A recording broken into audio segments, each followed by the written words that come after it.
Hello, everybody. Welcome to tonight's edition of From the Boardroom to the Locker Room. As we head towards the end of the year, and some people might be lucky enough to be getting away on holiday, but certainly not our special guest this evening, the director of the Super Sport Cricket Academy, Pierre Joubert. Pierre, firstly, welcome to the program. Thank you for your time.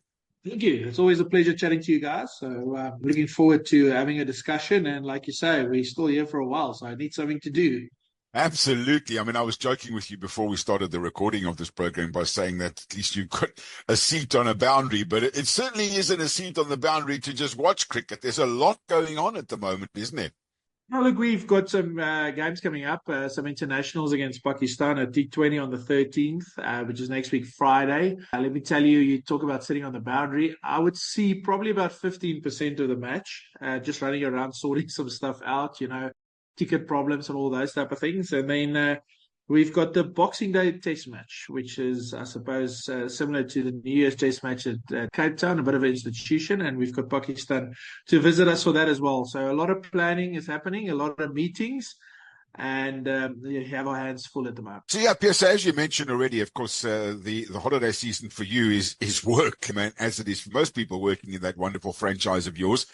You mentioned Pakistan are on their way, so lots of work to be done. And then, of course, before you even have a blink of the eye, the Betway T20 starts coming your way. Yeah, it's a bit easier with the SA20 because there's a different team coming in from the Pretoria Capitals. There's a whole team coming in from India. So on that particular month or month and a half, we kind of take a background seat just to make sure that our sweet owners are okay. But most of the operations get run by them, even though it's our stadium. We are just here for backup if something really goes wrong, considering they only come in for 2 months a year. So it is a bit easier for January, but yeah, and then from there on, the season still goes all the way till April. So lots to still to happen. I mean, let's just remind everybody, you're also the commercial manager at the Titans cricket franchise. So there is a lot of work to be done. But let's just go back to the academy. It's just come and gone, almost like a blink of the eye. It just feels like yesterday we were talking about it. How successful was it? Look, we feel it was very successful. It ticked quite a lot of boxes for us.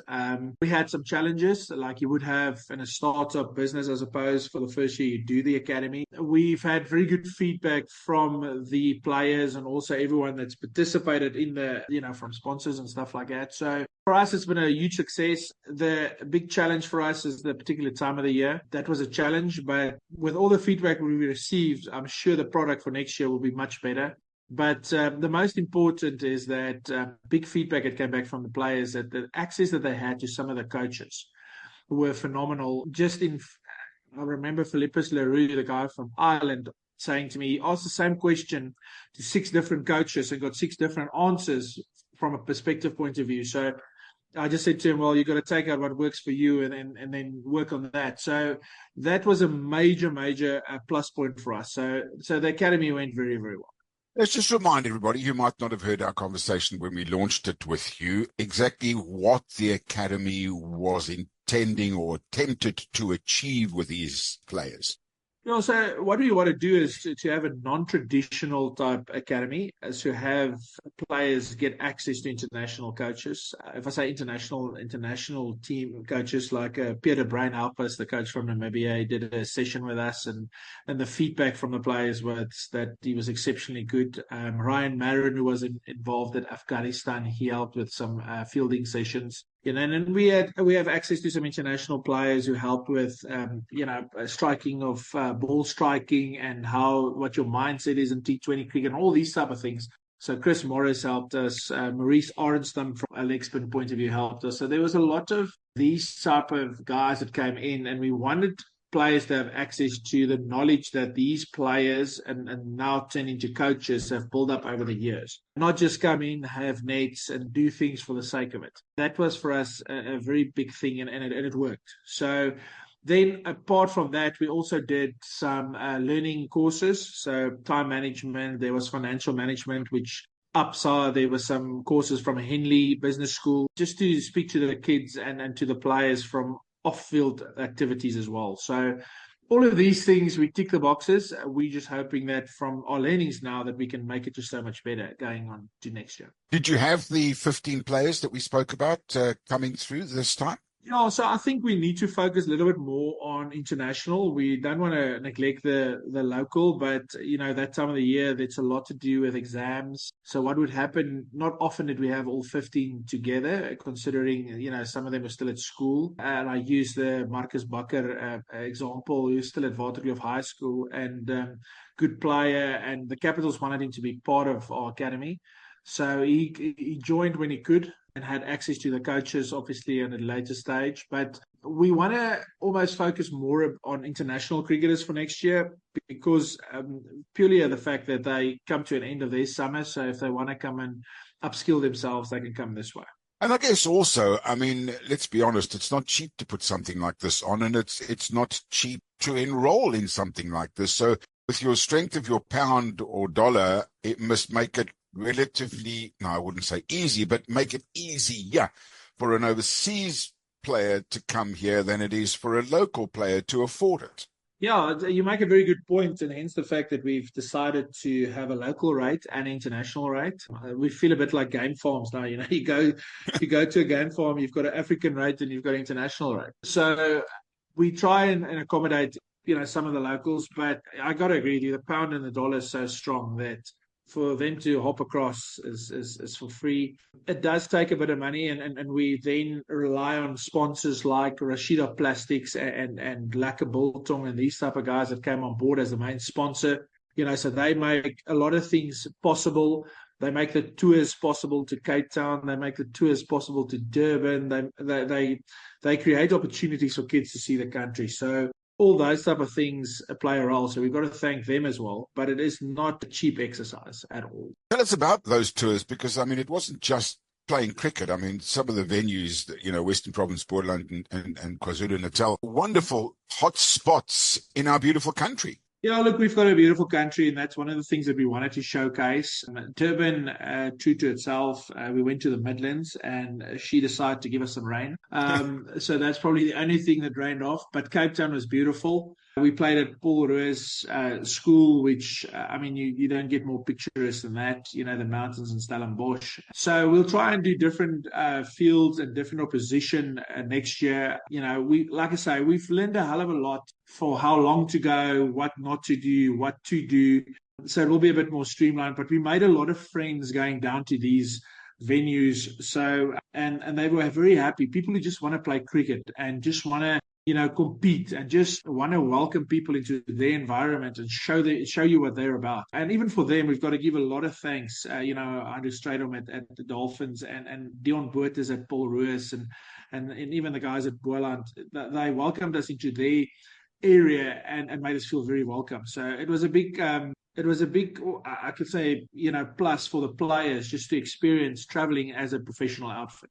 You've been around the game for a long time. You've played it at the highest level. You've been involved in the commercial side of the game, in the admin side of the game. When you look back at the group that you had, how does it make you feel with regards to the future of cricket? And are these youngsters coming through, and are they still wanting to play the game and not being lured away by rugby and golf and tennis and football?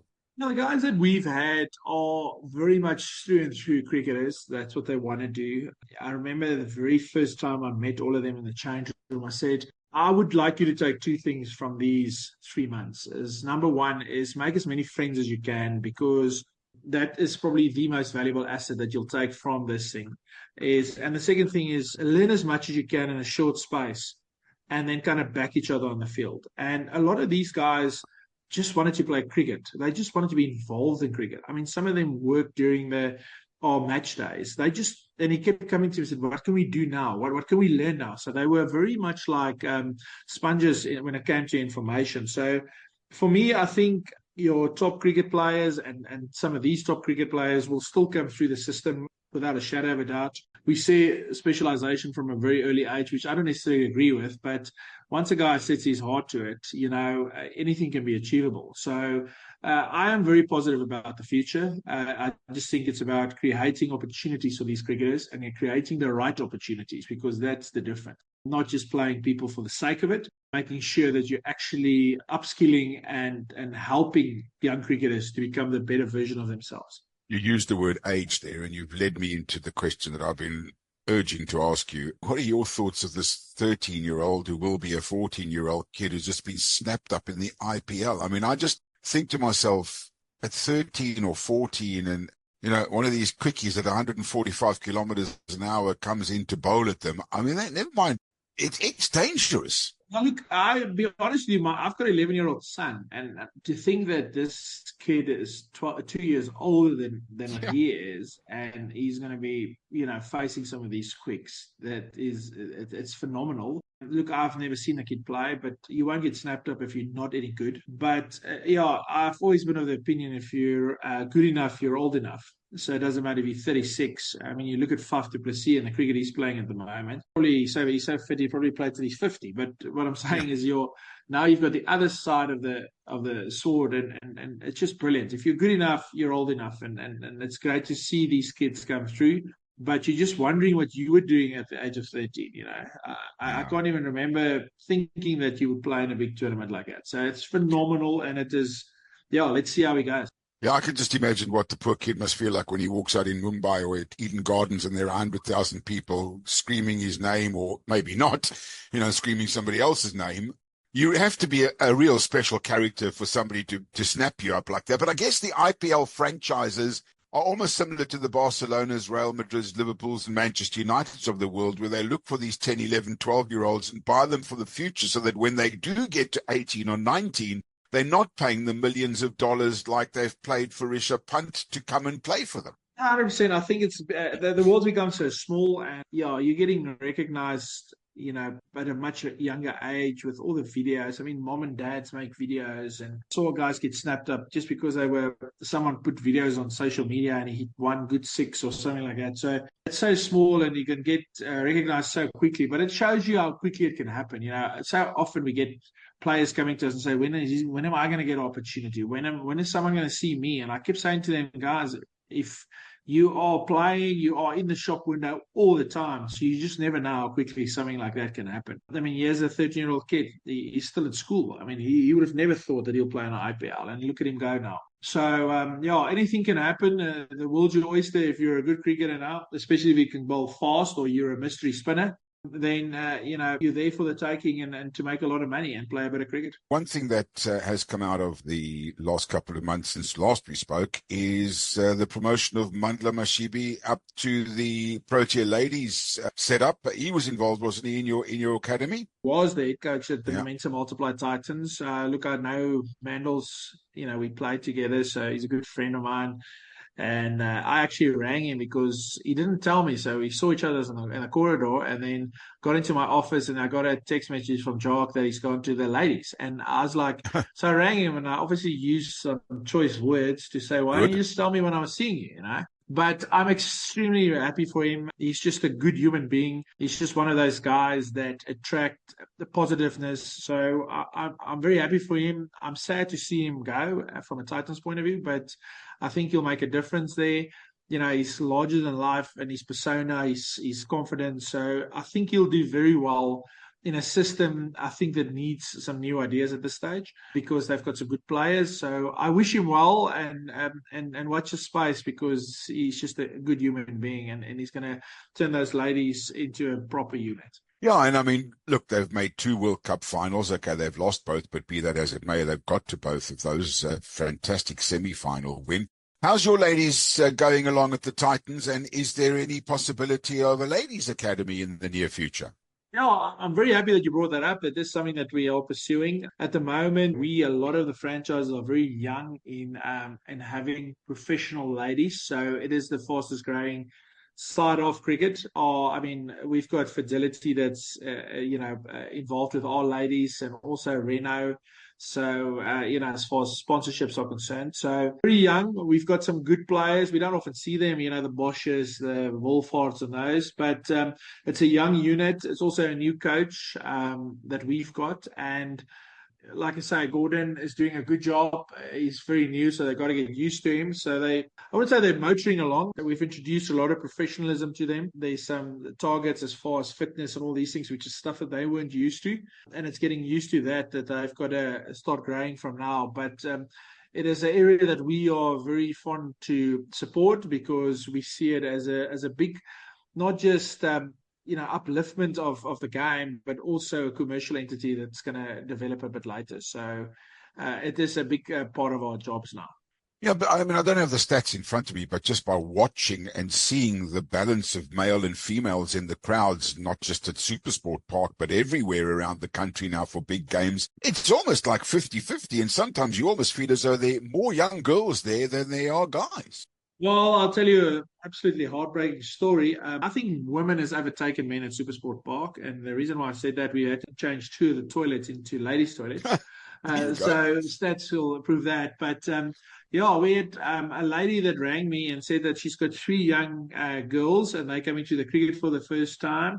And can I do something special for them, and all these type of things? And they arrived, and they were cricket mad. They were Yeah. playing cricket. I watched them on the grass embankments. It wasn't like they were sitting there. They were just playing cricket, and that's what we want to see. Is it's not just the boys, but the young girls playing as well. And they knew every cricket player. You could speak to them about it, and they were just excited. I mean, when they left, I felt so positive about the world that they've uplifted me. And the sad story about these two girls is that their mom and dad passed away in a car crash a few months Oh, ago. no. So you look at this, and people who don't have anything, and they come here and they just enjoy every moment of it. And I thought, wow, so much we can learn from them. So yeah, ladies and girls, well, look, our stadium is very much suited for that as a family to span out on the grass embankments. But it's a big part of our game and it's growing fast.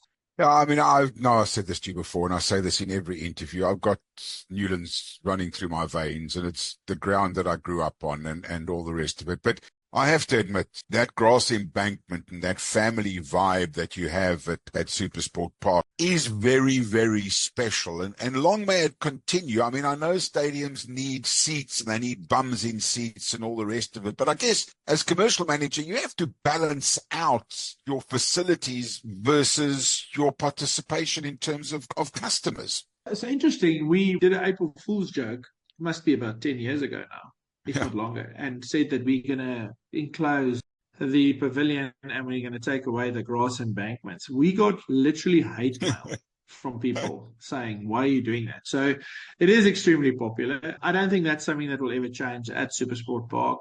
It's such a vibey place. You talk about capacity, unless you're in the Premier League for football or something like that, where you really need a lot of bumps on seats. I can tell you that we'll be full probably 2 or 3 times a year, where we are back to the rafters. Now, to build a stadium bigger just for 2 or 3 days a year, that doesn't make sense. The nice thing about Supersport Park, you can have 3,500, 4,000 people in, and there's a lack of vibe. Yeah. And that then, helps for everything as far as not just the cricket is concerned. It helps with all the secondary spend and all those type of things. So Supersport Park, the grass and bankers will stay as long as I would think as possible. But it is just such it's a nice environment to come and sit and watch. Well, you can't do an April Fool's Day joke next year because people have been listening to you now. So if you do see that Supersport Park is going to go all concrete, it's an April Fool's Day joke. So sorry that I've just burst your bubble on that one, Pierre. When we look at No, I don't think we're going to do that again. you never know. The structure of the game, obviously, the big franchises are doing well. They've got the Betway T20. I guess when you look at cricket as a whole in South Africa, whether it be from the academy level, whether it be from the female level, we need to also make sure that our smaller unions stay strong or get stronger. Otherwise, we are not going to have those feeder systems into the bigger unions. I think our small unions play a big part. I don't necessarily know if they should be playing a big part in the professional side of it. I think the most stable and the most dynamic part of the whole system is actually our schools. The way schools are producing players, and I'm not talking about just your traditional schools, I'm talking about every school. I mean, we went through an exercise to see where a lot of the fast bowlers are coming from, and they're coming from Palaborwa and Vereniging and all these types of, so it's not necessarily traditional schools, but our school system is so strong. I mean, I went on an opsco to Dinakeng, and by accident we stayed at this place where there was a north-south cricket tournament, and I was sitting here having breakfast, and some of the ex-cricketers who should now the coaches at the schools came and visited me, and I said to Jock, you know that there's almost 1,000 first class, I'm not even talking about one-day cricket, first class caps coaching these boys out of these 12 or 16 teams that are here. Now, you got to take your hat off to the schools because the way they produce and push out proper cricket players, that's probably the best part of our system. And there was not just traditional schools, there was some proper schools there. So that's good to see, and that gives you a lot of confidence for the future. I'm glad you brought me back to your academy by bringing up schools, because part of the emphasis and the importance of the cricket academy was not just cricket, but also education. It's a big thing for us. I think someone who's at ease with his finances, someone who's at ease with his time management, someone who's at ease with, let's just say, the real world out there, becomes a good cricketer.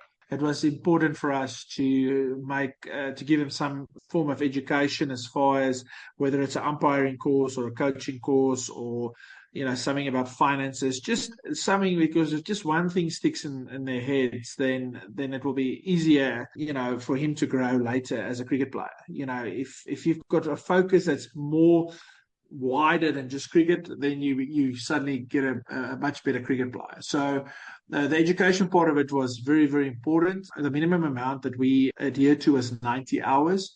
So the guys didn't always appreciate it, because at times they have to sit in a classroom and listen to people present, and people who sometimes the presenters, are people who like talking. So then that also becomes long, and the session goes longer than it's supposed to go.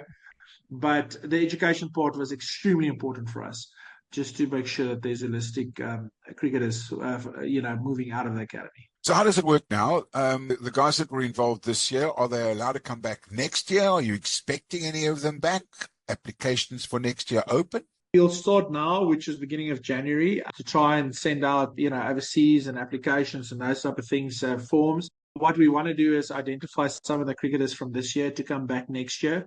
So what we were trying to do is almost like create an all boys fraternity. So if we are going on tour and we've got 2 injuries, is instead of just sourcing someone out of the system, is to literally go to the old boys, say, okay, would you like to come and join us on tour? So, and also not just with that, there's also some of them would like to come back and maybe do one more session with, let's say, Paul Harris. Then we're happy to accommodate that. So we don't just want to give them all this information and then let them loose in the Wild West. We want them, if they want to return and do something, we want to find some way of getting them involved. The Wild West you're talking about is not Pretoria, eh? Well, I suppose a little bit of both. Yeah, it's lovely chatting to you. Thank you so much for your time. We wish you all the best, and I'm sure we'll catch up with you before the new intake of kids comes into the Supersport Academy, and all the best for what I'm guaranteeing as best I can is going to be an absolutely magnificent summer of cricket, not just at your beautiful stadium, but around the rest of the country as well. Awesome. Thanks for having me, and have a good time. That's tonight's edition of From the Boardroom to the Locker Room, the Supersport Park International Cricket Academy and Commercial Manager of the Titans, Pierre Joubert, our special guest this evening. Don't forget to join us tomorrow evening, when we will be looking forward to the weekend of sporting activities. Until then, be nice to each other, and bye for now.